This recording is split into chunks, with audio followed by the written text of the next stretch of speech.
ভাই আমার মনে হয় কিচ্ছু শুনি না, ভেরি ব্যাড। আমার মনে হয় আপনি বলেন সাম্প্রতিক পরিস্থিতি এই যে ভাইয়ের কথা আমি শুনতে পারতেছি আরামসে। আমার মনে হয় আপনি বলেন, আপনার যেহেতু ব্যস্ততা আছে।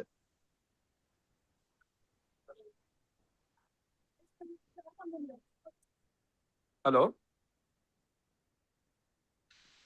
শোনা যায়? ভাইকে লাইনে আছে?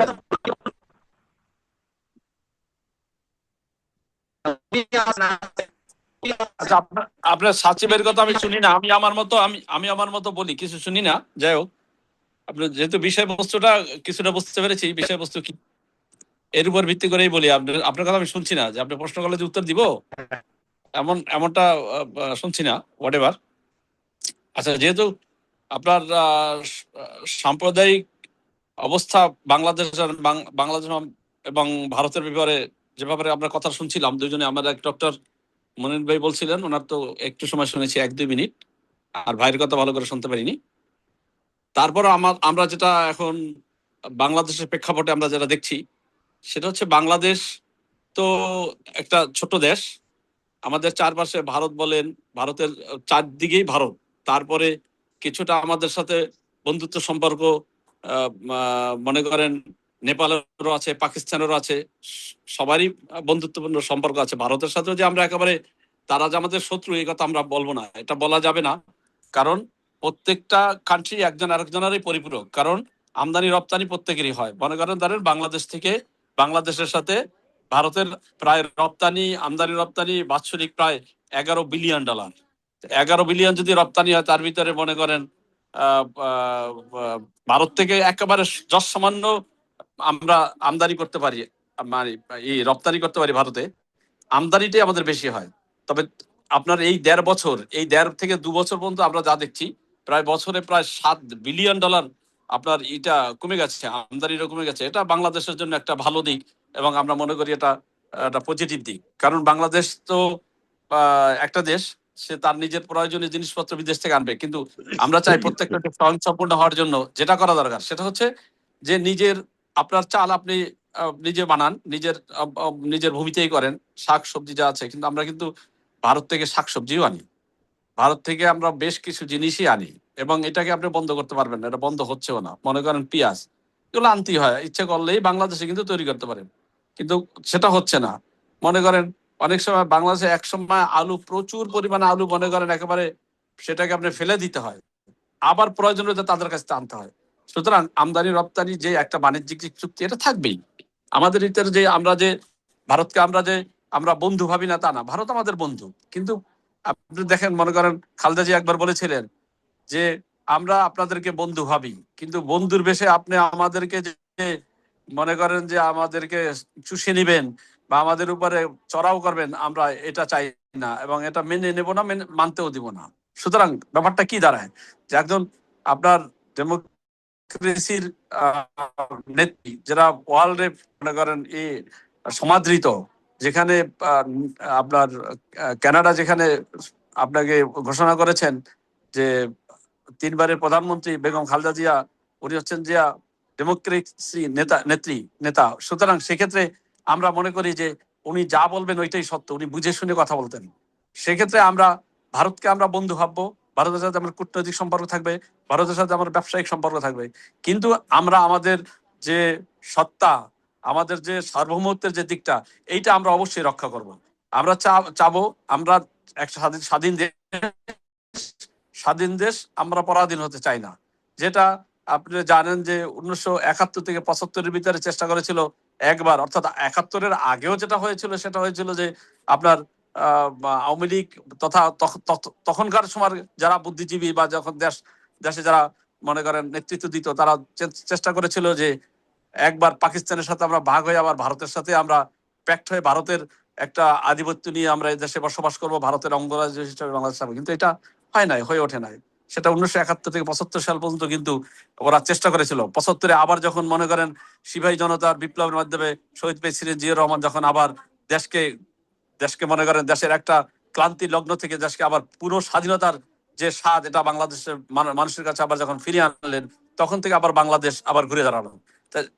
দেখা গেল কি বারবার বাংলাদেশ জাতীয়তাবাদী দল বারবার বাংলাদেশ যখন ক্লান্তি লগ্নে চলে যায়, বাংলাদেশের স্বাধীনতা সার্বভৌমত্ব যখন মনে করেন হারানোর অবস্থায় হয়ে যায়, তখনই একমাত্র বাংলাদেশ জাতীয়তাবাদী দলের নেতা নেত্রী এবং এই দলই একমাত্র আবার সেই স্বাধীনতাকে ফিরে আনে, পুনরুদ্ধার করে। যেটা হয়েছে 1975-এ, যেটা হয়েছে আবার মনে করেন 90-এ, আবার হয়েছে আবার যেমন মনে করেন আন্দোলন যেটা হলো, আন্দোলনে সেখানে ভূমিকা ছিল বাংলাদেশ জাতীয়তাবাদী দলের ভূমিকা সর্বোচ্চ, সবচেয়ে বেশি ছিল। কেন বেশি ছিল? আপনি এক কথা বুঝতে পারবেন যে জামাত ইসলামের আমির বলেছিলেন যে আমাদের নেপথ্যে একমাত্র নায়ক জনাব তারেক রহমান, যিনি 17 বছর সংগ্রাম করে বাংলাদেশের আজ এই পর্যায়ে নতুন করে বাংলাদেশকে নতুন স্বাধীনতা এনে দিয়েছেন।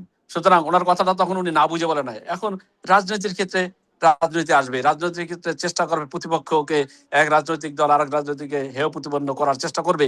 এই জন্য হয়তো তারা এখন মব সৃষ্টি করছে, কথা বলছে।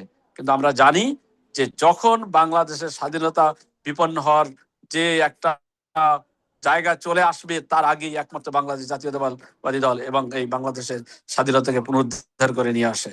সুতরাং আমরা চাই সবার সাথে বন্ধুত্ব রক্ষা করি। আমরা চাই চীনের সাথে, আমরা চাই রাশিয়ার সাথে, আমরা চাই আমেরিকার সাথে, আমরা চাই আবার মনে করেন ইরানের মতো দেশের সাথেও আমরা বন্ধুত্ব করতে চাই। আমরা কেন বন্ধুত্ব করতে চাই? এক দেশ আর এক দেশের পরিপূরক, একজনকে বাদ দিয়ে আর একটা দেশ চলতে পারবে না। সুতরাং আমরা ভারতকেও আমরা বন্ধু হিসাবে মেনে নিতে চাই, ভারতের সাথে কূটনৈতিক সম্পর্ক সৃষ্টি করতে চাই, ভারতের মধ্যে অর্থনৈতিক সম্পর্ক সৃষ্টি করতে চাই। কিন্তু এটা তার মানে এইটা নয় যে আপনি আপনি আপনি আমাদেরকে দিবেন 200 মিলিয়নের ডলারের জিনিস, আর আপনাকে আমি দিব, আপনি 200 মিলিয়নের ডলার আপনি আমাকে ব্যবসা দিবেন, আর আপনি আমার কাছে ব্যবসা নিয়ে যাবেন মানে 1 বিলিয়ন 2 বিলিয়ন বা 10 বিলিয়ন ডলারের। নো, এটা করা যাবে না। সামঞ্জস্য বজায় রাখেন। আপনি যদি মনে করেন 100 টাকা দেন, ব্যবসা দেন, আপনি আমার কাছে যাবেন 100 টাকা ব্যবসা নেবেন। এইটাই তো আপনার মনে করেন আপনার ব্যবসায়িক যে লেনদেন, একটা দেশের সাথে আর একটা পারস্পরিক যে লেনদেনটা, এটাই তো হওয়া উচিত। আপনি মনে করেন কিভাবে আমরা মনে করেন বিদেশে, বাংলাদেশের অনেক লোক বিদেশে থাকে, তারা রেমিনেন্স নিয়ে আসে। এই রেমিনেন্স হচ্ছে এদেশের ডলার যেটা রিজার্ভ থাকে। আপনি রিজার্ভ ডলার আবার ভারতকে দিয়ে দেবেন তার কাছে মাল কেনার জন্য, তাহলে আমাদের আর রইল কি? আমরা তো আবার শূন্যের কোটায় চলে যাবো। সুতরাং সেটা করা যাবে না।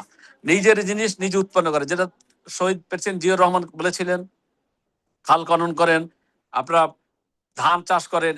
এক সময় ধান হইতো বাংলাদেশে মনে করেন বড় ধার, একবার ধান হইতো আর ধান করা যেত না, 2বার কষ্ট করে করা যেত না। এখন উনি তখন মনে করেন ইসে গিয়া থাইল্যান্ডে গিয়া উনি বীজ নিয়ে আসলেন, থাইল্যান্ডের সাথে উনি আলোচনা করে সেটা নিয়ে আসলেন ইরিধান। সেই ইরিধানের মাধ্যমে বাংলাদেশে এখন 4বার ইচ্ছা করে ধান চাষ করা যায়। বাংলাদেশে যদি মনে করেন এভাবে ধানের সাথে সাথে অন্য অন্য যে মনে করেন সবজি ফসল বা অন্য অন্য কিছু, যেমন ডাল, মনে করেন নিত্য প্রয়োজনীয় জিনিসপত্র গুলো, এগুলো যদি নিজেদের তৈরি করতে পারি, তাহলে ভারত থেকে কিনতে হবে না, আমাদের রেমিডেন্স তাদেরকে দিতে হবে না।